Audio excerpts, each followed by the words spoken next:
dosen tidak boleh pasif ya dalam konteks ini, harus aktif. Bergerak. Kalau nggak bergerak di museum, ketika kehadiran teknologi, kehadiran AI itu bukan dijadikan lawan, tapi dijadikan teman, harus dirangkul sebagai sahabat, sebagai kawan, sehingga ketika kita memanfaatkan itu sebagai media saja, sebagai alat, bahwa ketika alat itu kan memudahkan, semua konsep dimasukkan keluar draftnya. Setelah itu kita verifikasi melalui verifikasi, benar ya seperti ini. Disitulah fungsi dosen, fungsi guru, fungsi penggiat, fungsi pelatih harus menunjukkan, oh ternyata ini kurang tepat. Karena apa? Setelah dikritisi kita satukan, nanti ini akan sesuai konteks ini kurang tepat orangnya, benar sesuai AI seperti ini. Tapi ternyata ketika kita satukan dengan konteks situasional kurang tepat, maka kita lihat kan dalam belajar linguistik fungsional kita ada teks, konteks dan konteks. Sinergisitas inilah yang harus kita lakukan dalam proses komunikasi, sehingga kita tidak akan pernah gagal pragmatik dalam komunikasi di situ.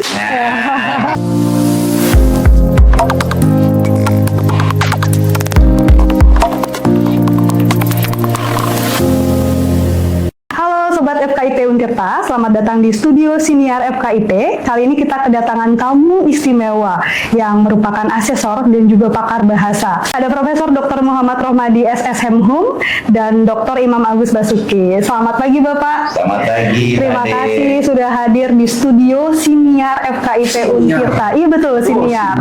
Kita harus Siniar itu artinya adalah tayangan. Kita mau mengembangkan bahasa Indonesia.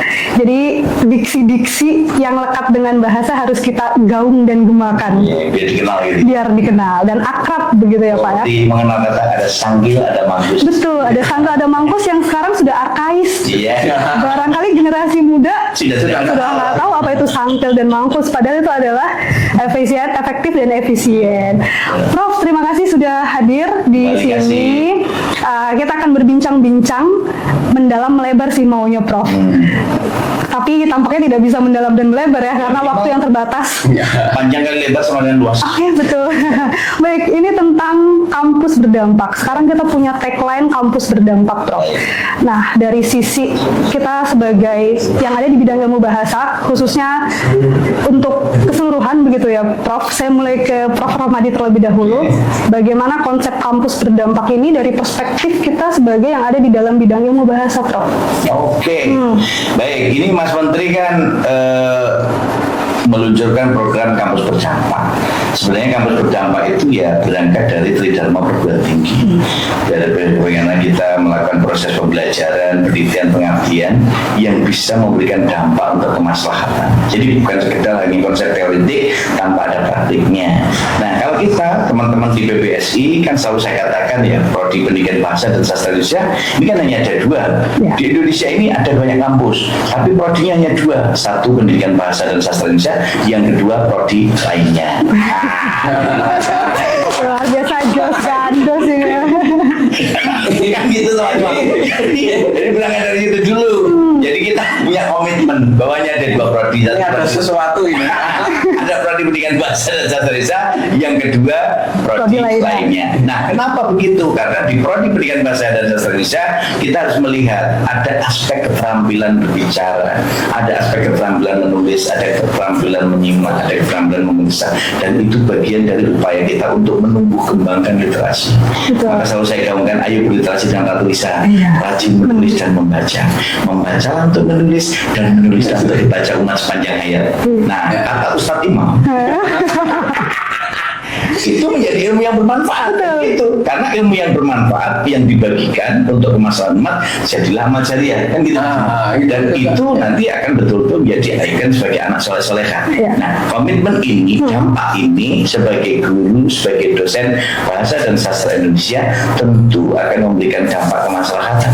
Kenapa? Itulah kenapa saya luncurkan program DISA, Dialog Pendidikan Literasi Bahasa dan Sastra. Ini dalam rangka untuk mengombinasikan, mengintegrasikan, memberi ruang silaturahmi. Selalu saya sampaikan bahwa program kita lakukan untuk pengembangan menjadi dosen yang bergerak agar menjadi dosen yang berdampak. Kalau dosennya bergerak, kampusnya berdampak. Kalau dosennya mampu bergerak dan menggerakkan sayap-sayap kesemestaan, maka disitulah kita akan membuka ruang keindahan. Wah, dosen tidak boleh pasif ya Iya. dalam konteks ini, harus aktif. bergerak.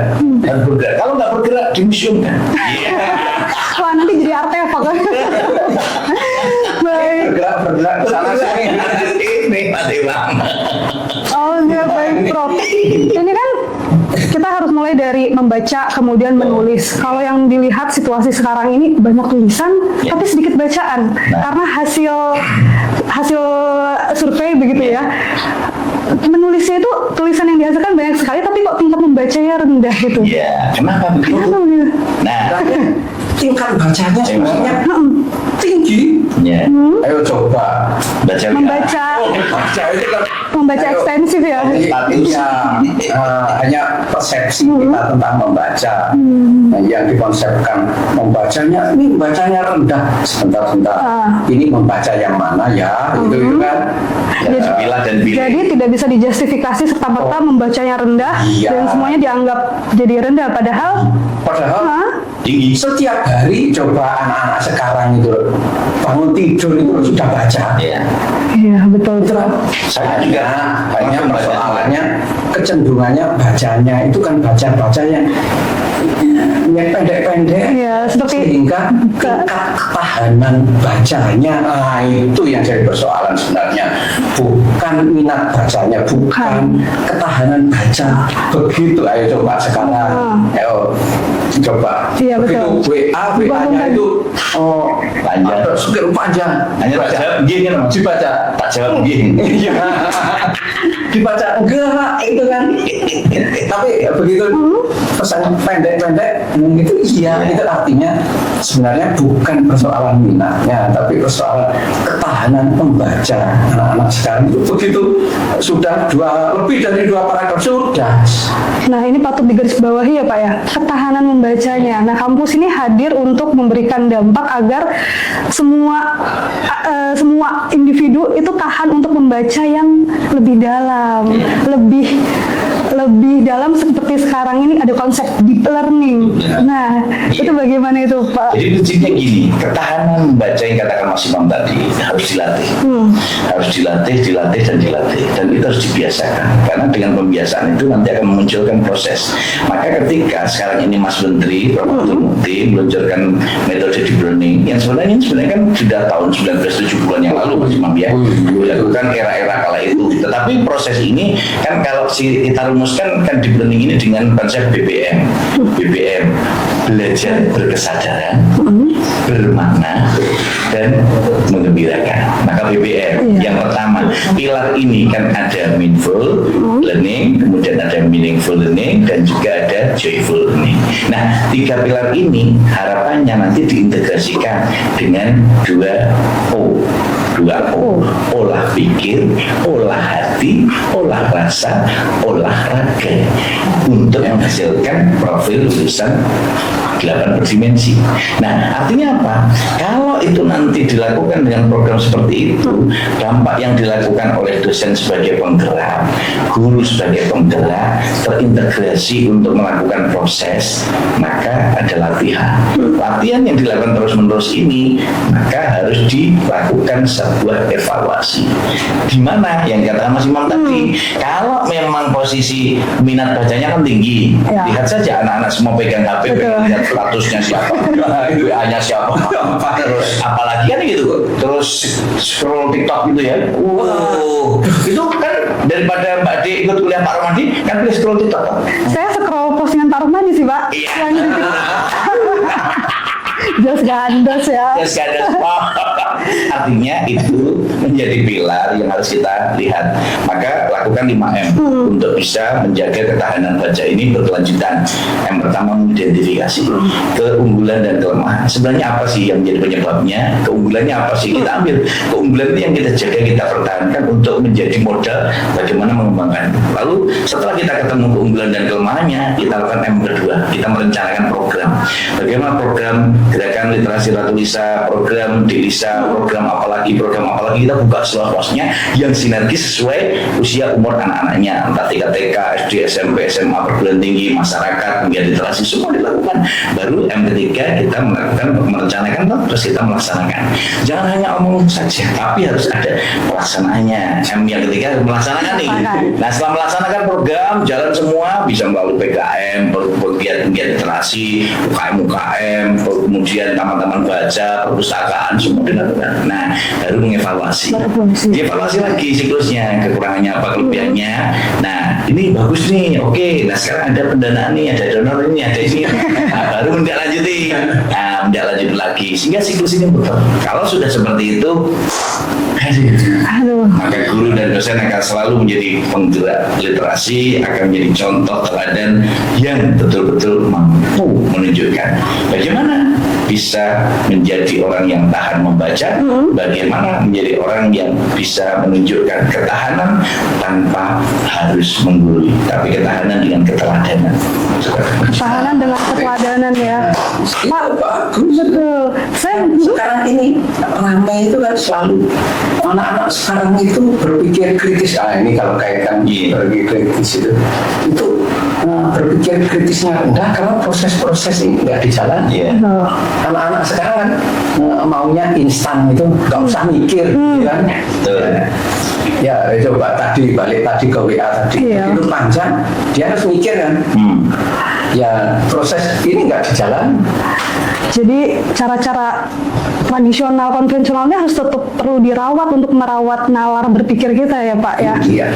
Nah ini saya mau bawa satu situasi yang kita hadapi sekarang ini nih Pak, berkaitan dengan kehadirannya teknologi artificial intelligence, kecerdasan buatan, ChatGPT yang memudahkan. Nah proses yang tadi mulai dari identifikasi itu akhirnya dilewati karena semua langsung diinputkan lalu diminta untuk apa sih poin-poinnya, padahal kan hal tersebut muncul melalui proses pembacaan mendalam kita dalam hal membaca intensif. Nah bagaimana itu ya Pak ya, agar mereka itu juga selain tahan membaca, tahan juga untuk berada di perjalanan panjang untuk memperoleh informasi tersebut. Seperti apa itu kehadiran kita sebagai dosen untuk memberikan dampak tersebut Pak? Ya kalau nggak dilatih, ya nggak bisa jalan. Apapun itu kan, ayo coba dalam kehidupan ini apa yang bisa jalan tanpa dilatih. Ya, itu artinya ya tetap harus dikembalikan, harus dipaksa, dilatih, bertahap. Sudah tahapannya. Tapi prinsip sebenarnya gerakan maksimum itu akan bisa berwujud, akan bisa terrealisasi ketika kehadiran teknologi, kehadiran AI itu bukan dijadikan lawan, tapi dijadikan teman. Harus dirangkul sebagai sahabat, sebagai kawan, sehingga ketika kita memanfaatkan itu sebagai media saja, sebagai alat, bahwa ketika alat itu kan memudahkan, semua konsep dimasukkan keluar draftnya.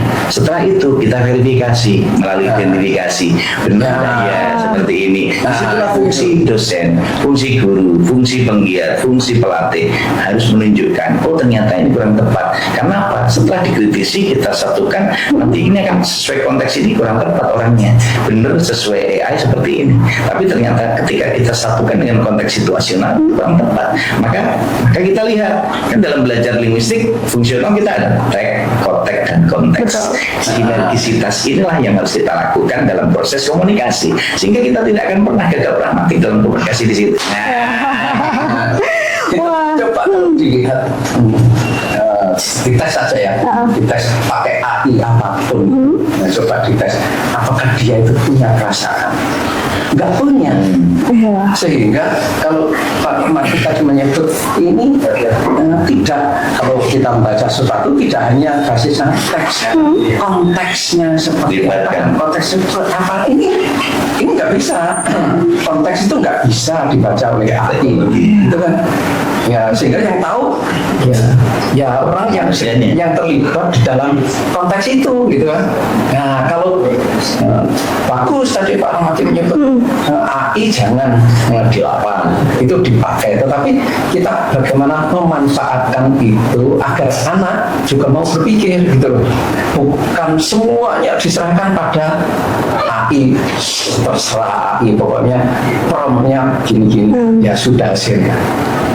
Jadi kekuatan itu betul kata Mas Imam tadi Mbak De. Jadi kita sebagai guru, sebagai dosen bahasa dan sastra Indonesia harus bisa mengambil ruang untuk menjadi teman, sahabat anak-anak didik kita, yang guru dengan peserta didiknya, yang dosen dengan mahasiswanya, baik itu mahasiswa S1, S2, S3 harus bijak dalam bertindak dan berpikir, memilah dan memilih, sehingga semua ruang itu akan bisa kita lihat secara jernih tanpa membeda-bedakan, tetapi mampu memilah dan memilih, sehingga pilihan diksinya pun tepat, tidak menyakiti. Pilihan katanya juga akan sangat menggembirakan dan menyenangkan. Kemudian pilihan-pilihan paragrafnya pun akan sesuai dengan kebutuhan, pilihan wacananya pun juga penuh konteks yang sesuai dengan kebutuhan, dan akhirnya itu semua menjadi ruang kesemestaan yang akhirnya semua penutur, lawan tutur dalam berkomunikasi itu meskipun berbasis teknologi atau tidak, berbasis medsos atau tidak, akan tetap baik, santun, benar, tanpa meninggalkan kaidah-kaidah penulisan dan juga pengucapan yang tepat. Dan itu fungsi kita sebagai guru dan dosen harus terus bergerak sehingga membuat kampus kita berdampak. Itu yang nggak ada nggak ada di AI yang terkait dengan bagaimana kita memilih diksi bahwa ini tidak menyakitkan tadi, bahwa ini sopan. Dan AI kan nggak mengenal itu kan, tidak karena basisnya tadi dia nggak punya emosi. Iya betul sekali. Iya. Pak, kata-kata penutup nih untuk Sobat FKIP Untirta berkaitan dengan keberdampakan dan kedalaman baik dari sisi pendidik pun mahasiswanya Pak, boleh disampaikan? Baik Mbak Ade, teman-teman hebat dan luar biasa, keluarga besar PBSI, S1, S2, FKIP Untirta dan seluruh keluarga besar PBSI di Indonesia. Saya kira komitmen kita sebagai guru dan dosen bahasa dan sastra Indonesia harus terus bergerak dan menggerakkan sayap-sayap perpustakaan, karena disitulah ruang kita untuk bisa menjadi contoh dan menjadi teladan dalam bingkai kesemestaan bahasa. Karena apa?